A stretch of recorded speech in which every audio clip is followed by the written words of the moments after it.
Rapaziada, o mercado de programação mudou para sempre, principalmente com a ascensão da IA. E talvez você já tenha percebido isso, ou talvez você ainda é um programador cético aí que acha que a IA é só um hype que vai passar. E, pô, mano, eu tô aqui para te dizer que não é, tá, cara? Essa é a nova era e se você continuar agindo e programando como você fazia em 2020, cara, você vai ser esmagado. E nesse vídeo aqui eu quero te dar a minha perspectiva sobre esse assunto e eu vou te provar também, cara, por que que a sua responsabilidade como programador, como um profissional de tecnologia, ela não diminuiu, mas ela aumentou drasticamente. Então vamos lá, cara. Vamos supor que antes, na era do código manual, né, do código artesanal ali, escrito na mão em linha por linha, vamos supor que para escrever, sei lá, 1.000 linhas de código tu levava 10 horas. E, mano, a velocidade era lenta, né, mas, cara, você tem controle total, porque você tá escrevendo aquilo. Agora, na era que a gente vive, cara, a era da IA, a era do vibe coding, tu consegue escrever essas mesmas 1.000 linhas em, cara, 10 minutos. E, pô, na teoria isso parece um sonho, cara, mas na verdade tem uma armadilha brutal, tá? Porque se agora tu consegue gerar código 10 vezes mais rápido, isso significa que tu pode gerar 10 vezes mais problemas também, tá? E 10 vezes mais bugs. Porque, mano, a IA pode escrever em segundos, em minutos, mas no final do dia, cara, a responsabilidade ainda é sua. Quem aprova é você. Se tua aplicação quebrar ali em produção, cara, a culpa é sua. Se vazar dados de algum cliente aí, cara, a culpa também é sua. Então, mano, você deixou de ser o pedreiro de código, né? O dev que só executa tasks ali. E agora, cara, se tu quer ser relevante, tu tem que virar um arquiteto mesmo, né? Você tem que saber entender de código, obviamente, mas você tem que saber orquestrar sistemas, né? E não necessariamente se preocupar tanto em sintaxe, tanto em stack. Então, mano, eu quero te mostrar um exemplo concreto disso, tá? Isso daqui que você tá vendo na tela é o meu portfólio. Tudo isso daqui, toda essa refatoração que eu fiz, cara, foi completamente com IA, tá? Eu não precisei escrever uma linha de código, né? Basicamente, eu precisei orquestrar aí três ferramentas, três agentes e fui iterando, né? E, cara, esse daqui é o resultado final, tá? Cara, modéstia à parte, é um dos designs mais bonitos, se não o mais bonito que eu já criei, tá? Eu tô muito satisfeito com o resultado. Então, de fato, cara, ficou muito bonito isso daqui, tá? E só pra exemplificar pra você como que tava isso antes, cara. Cara, esse daqui é meu portfólio antigo, tá? Isso daqui foi feito na mão, tá? Com HTML, CSS e JavaScript, muito básico, tá? Então, mano, olha a diferença, tá? Tudo isso daqui eu refatorei usando o IA. Mas é aí que vem a armadilha, tá, mano? Eu vou te mostrar na prática por que que a IA não dá conta de tudo e por que que eu ainda tenho que me preocupar, tá? Porque, cara, qual que é a dor aqui desse portfólio, desse site que eu tô tendo, tá? Se a gente passar ele aqui no Lighthouse e tal, eu tô com uma extensão aqui. Então, se você não sabe, o Lighthouse ele é uma análise ali para entender as métricas ali do teu site, né? Como tá a performance, acessibilidade, SEO, né? Então, ele vai preparar aqui todas essas métricas para mim. Então, aqui, rapaziada, essas são as minhas métricas atuais, tá? Eu tô com 75 de desempenho, tá? Isso daqui não tá bom. 86 de acessibilidade, dá para melhorar.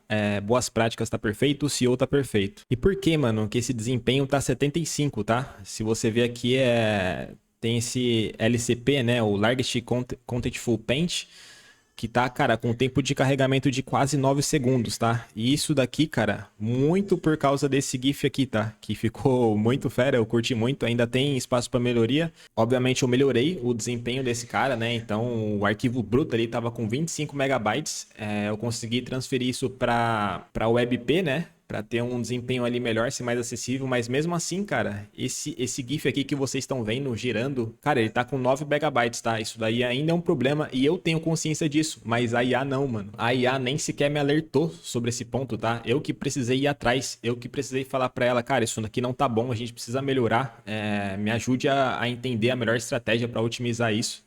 Então, mano, entende? Ainda tem muitas nuances, tem muitos detalhes nas quais você precisa entender o que tu tá fazendo, tu precisa ter um olhar crítico para que a IA tá entregando, tá? Porque, cara, na prática, para mim isso daqui tá lindo, tá? Tá muito bonito. Mas eu, como programador experiente, eu não posso aceitar uma performance abaixo, né? Entende? No final do dia é minha responsabilidade, mano, tá? Imagina pra um cara que vai acessar ali no mobile ali, tá usando dados móveis pra isso, tá? Ele vai ter uma experiência ali negativa, tá? Eu não posso deixar isso acontecer. Mas a IA por IA, ela não tá nem aí, tá ligado? Ela só pediu o que foi feito e por ela tá tudo bem esse arquivo aqui ter 9 megabytes. Então, rapaziada, na minha opinião e no meu entendimento, a gente tá passando aí pela maior transição aí da carreira do programador, tá? Então, cara, eu acho que é a morte ali do pedreiro de código, digamos assim, do executador de tasks, né? E agora a gente tem um nascimento aqui do orquestrador, tá, cara? Então, cara, o foco agora não é mais em sintaxe, tá? Tu não precisa se preocupar se tu vai usar um var, se tu vai usar um let ou com a melhor stack, tá? Tu não precisa ser especialista em uma linguagem específica, né, cara? Com isso você tá correndo um risco, né? Um risco enorme de ser substituído. E pra mim, na minha opinião, tá? A evolução obrigatória que tu precisa ter é tu virar um orquestrador de sistemas, mano. Então, você é um cara que vai ter visão estratégica, tá? E contexto de negócio, tá? Não só a experiência técnica. Mas então, cara, ainda assim tu vai ter que ter uma bagagem, uma expertise técnica, tá? Eu não tô dizendo que lógica de programação e programação em si não deixou de ser importante. Na verdade, tá mais importante do que nunca. Mas, cara, tu precisa ter essa bagagem, essa expertise pra tu conseguir ser um gerente de agentes, tá, mano? Basicamente, essa é a nova era que a gente tá vivendo, tá? E não precisa acreditar em mim. Se tu segue as pessoas mais relevantes aqui do mundo de tech no Brasil, cara, é Augusto Galego, Lucas Montano, tem um Dani Lima também. E a verdade é que IA chegou pra ficar, mano, tá? Se você tá escrevendo código na unha, na mão ainda, cara, você tá em desvantagem competitiva, tá, mano? Essa é a verdade. Então, rapaziada, aonde tu tem que focar, tá? Aonde eu acho que tem que ser o seu novo currículo aí, tá? Você tem que aprender a ler, tá? Um código antes de escrever. Então, cara, ontem, né, ou no passado, você tinha que se preocupar com sintaxe ali do zero, né? Você tinha que se preocupar com memorização de API, com boilerplate. Então, cara, o amanhã, né, ou hoje, né, essa fase que a gente tá vivendo, você tem que basicamente saber ler um código, né? Saber entender. Tá, você tem que fazer decomposição de problemas, né? Isso daí nada mudou, né? Como um dev, você tem que pegar um problemão ali, saber fracionar ele em partes, né? Criar tasks e ir executando parte a parte. Auditoria de IA, né, cara? Tu tem que saber interagir ali, orquestrar com agentes, né? Então, tem até essa frase aqui do Chris Murphy, tá?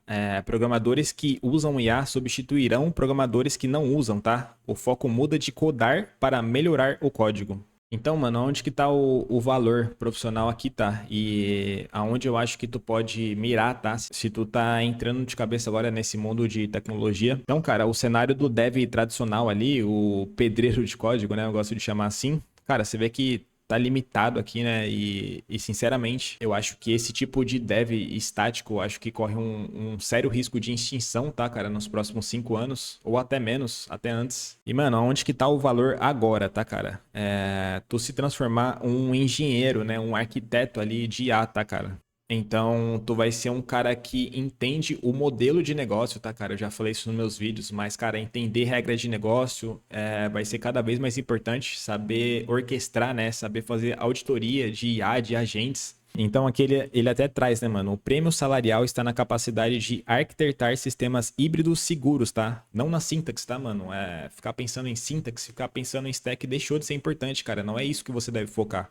E aqui tem outra escada de extremo valor, tá, cara? É especialista em ética de dados, mano, tá? Dados são o petróleo da nossa era atual, tá, cara? Então, se tu se transformar num cara que entende de ética, de segurança de dados ali, cara, e tu se posicionar como um cara que resolve essa dor, cara, tem muita oportunidade pra ti, tá? E beleza, mano, aqui eu tentei te mostrar quais são as novas regras do jogo, tá? Na minha opinião, né, e na opinião de várias pessoas, referências também da área. Só que, mano, tem uma habilidade não técnica que eu acho que é o maior multiplicador disso tudo, tá? Que é, mano, comunicação, cara. E, pô, isso nunca deixou de ser importante, mas, cara, na era que a gente vive, tá ainda mais, tá, mano? Porque, mano, você vai precisar de comunicação pra entender de uma regra de negócio. Você vai precisar de comunicação pra explicar o teu código pra uma pessoa não técnica, né? Pra um lead, pra um cliente ou sei lá o que seja. Tu vai precisar de comunicação pra fazer network, né? Pra abrir o teu repertório aí, o teu leque de oportunidade. E, principalmente, mano, tu vai precisar de uma boa comunicação para interagir com a IA e dar o contexto necessário para ela te entregar o que tu precisa. Então, rapaziada, eu acho que esse talvez seja o conselho mais importante do vídeo, tá, mano? E de verdade mesmo, tá? Quando eu investi na minha comunicação, e não só isso, né, mano? Quando eu comecei a expor o meu trabalho, o que eu faço, cara, de verdade, abriu um mundo, tá? E, mano, eu sei o que é ficar num limbo, né? De uma falta de oportunidade, uma escassez de oportunidade. Eu já vivi por esse momento, né? Eu passei por um layoff duro de mais de 10 meses, né? Com um filho a caminho. E nessa fase eu aprendi muito, mano. E comunicação foi a chave que eu precisei virar, tá? seja para me comunicar melhor numa entrevista de emprego, seja para expor melhor meu trabalho e gerar mais oportunidades, né, de trabalho, de renda para mim. E, cara, esse eu acho que é o melhor conselho não técnico e pessoal que eu posso te dar aqui, mano.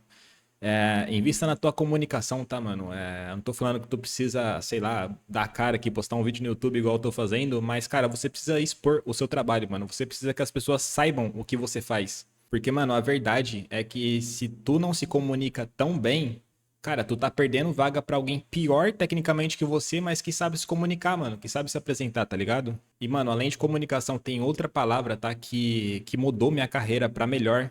E, mano, essa palavra é coragem, cara. E, mano, não é um clichê, tá? Não é papo de coach, tá? Afinal, tu precisa ter coragem pra tomar uma decisão importante, né? Tu precisa ter coragem pra assumir uma responsabilidade ali, pra agir diante do medo. E, mano, até pra exemplificar o que eu tô te falando aqui, cara, teve 3 momentos da minha vida em que coragem foi crucial, tá? A primeira delas, mano, foi no início da minha carreira.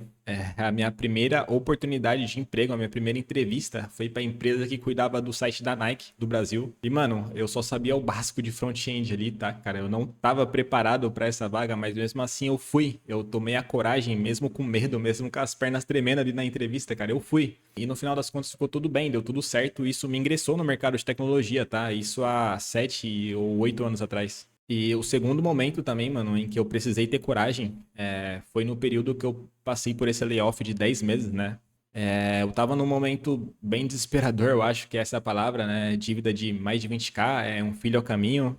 E, mano, a real é que eu tava tirando pra todo lado, aplicando pra vaga de pleno até júnior, né? Mesmo sabendo que eu já tinha passado do estágio de júnior ali. E, mano, depois de tanto tentar, de tanto insistir, apareceu uma vaga, uma oportunidade de sênior, mano. E mesmo eu achando que eu não tava preparado, né, pra aquela posição, cara, mesmo encarando ali a síndrome do impostor, né, cara, eu fui, eu consegui, deu certo. E hoje eu tô aqui como sênior, né, ficou tudo bem. Hoje eu tenho total confiança, né, no meu potencial, né, ainda tendo plena consciência que eu não sei de tudo, eu tô longe de saber de tudo, mas, cara, deu certo, eu consegui dar conta. E o terceiro momento, né, que coragem foi extremamente crucial pra minha carreira, foi quando meu tio e mentor, né, até hoje, me ofereceu uma oportunidade de ser CTO na empresa que ele tava fundando. E, pô, mano, parecia a oportunidade perfeita, tá? Mas não era o momento pra mim, tá? Então eu tive que ter coragem de dizer não, de largar aquilo.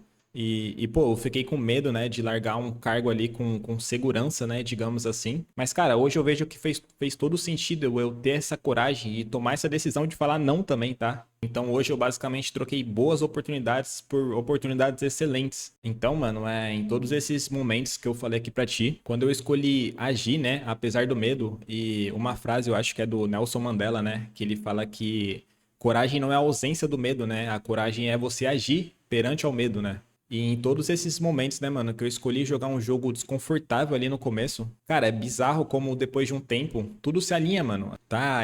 A ansiedade passa, a confiança aumenta e tu muda de patamar, tá, mano? A cada vez que eu assumi essa nova responsabilidade, a cada vez que eu saí da minha zona de conforto, o meu jogo mudou, mano. Então, mano, eu acho que independente se você tá começando agora em tecnologia ou se você já tem uma bagagem, cara, a sua vantagem competitiva não pode ser mais técnica, tá? Você tem que investir nessas duas palavras, mano. Em comunicação, em expor o que você faz e coragem, tá? E coragem também para mostrar um código imperfeito, né, pro mundo, igual eu fiz aqui, cara. Eu expus o meu portfólio e ele tá público no GitHub também, tá?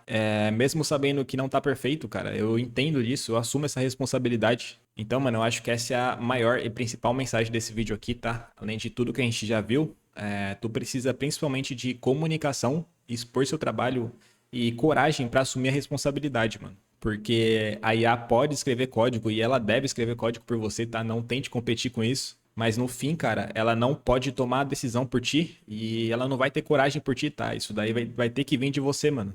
Então, meus queridos, é isso, tá? E se você assistiu aqui e você optou por não desistir dessa carreira, você é um cara corajoso, tá? Eu te considero por isso. E o que eu quero falar pra vocês também, mano, é que a programação, cara, ela não morreu, tá? Ela tá longe de morrer. O que morreu foi as regras do jogo antigo, mano. Ficou lá pra trás, então você tem que se adaptar, tá? Não tente jogar as regras de um jogo antigo na era atual, tá, cara? Isso não vai funcionar. O que eu acho que aconteceu, cara, é que deixou de ser um trabalho braçal ali e se tornou um trabalho mais intelectual mesmo, tá? Tu tem que entender de arquitetura, tu tem que tomar boas decisões, tu tem que ter coragem pra tomar essas decisões. Então, rapaziada, se você jogar essas novas regras do jogo, tá? Se você abraçar a mudança, eu acho que a IA pode e vai se tornar teu superpoder ali. Mas se você lutar contra isso, cara, aí sim eu acho que tu tá em uma posição muito vulnerável, tá? Muito perigosa e corre o risco de tu ser substituído, mano. E, rapaziada, é isso, tá? Se você quer aprender junto comigo, tá? Que eu também tô aprendendo a lidar nessa nova era, a se tornar, né, esse arquiteto do futuro, cara, se inscreve nesse canal aqui, deixa teu like também, porque aqui a ideia é a gente construir, tá? Esse futuro junto, tá? Esse é o propósito desse canal aqui. Eu espero que esse vídeo tenha te ajudado de alguma forma. Muito obrigado se você assistiu até aqui e tamo junto, mano. É só o começo.